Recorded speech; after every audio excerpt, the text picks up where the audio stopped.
സംഭവം സിമ്പിളാ. ദാ 48 260 എന്നൊരു നമ്പർ മാത്രം നമ്മൾ കാണാതെ പഠിച്ചു കഴിഞ്ഞാൽ നമുക്ക് 4ന്റെയും 6ന്റെയും മൾട്ടിപ്ലിക്കേഷൻ ടേബിൾ വളരെ സിമ്പിളായിട്ട് എഴുതാൻ കഴിയും.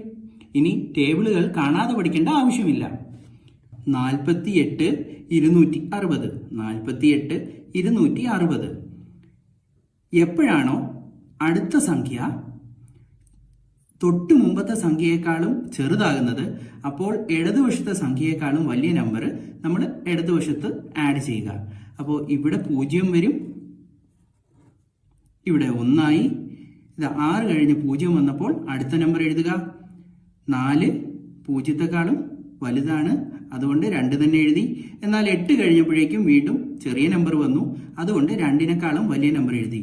ഇങ്ങനെ എഴുതി കഴിഞ്ഞാൽ നമുക്ക് 4ന്റെ ഏത് ടേബിളും വളരെ സിമ്പിളായിട്ട് തന്നെ ചെയ്യാൻ കഴിയും. ഇനി 6ന്റെ പട്ടിക എങ്ങനെ ചെയ്യാൻ നോക്കാം. ഇവിടെ നോക്കിക്കഴിഞ്ഞാൽ 48 260 48 260.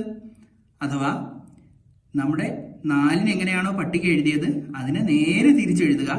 ഇവിടെ നോക്കിക്കഴിഞ്ഞാൽ റൈറ്റ് സൈഡിലെ നമ്പർ ചെറുതാകുന്നെങ്കിൽ ലെഫ്റ്റ് സൈഡിൽ അടുത്ത നമ്പർ എഴുതുക. ഈ രീതിയിൽ ചെയ്തു കഴിഞ്ഞാൽ നമുക്ക് 4ന്റെയും 6ന്റെയും പട്ടിക ഈ ഒരൊറ്റ നമ്പർ കാണാതെ പഠിച്ചു കഴിഞ്ഞാൽ വളരെ സിമ്പിളായിട്ട് ചെയ്യാം.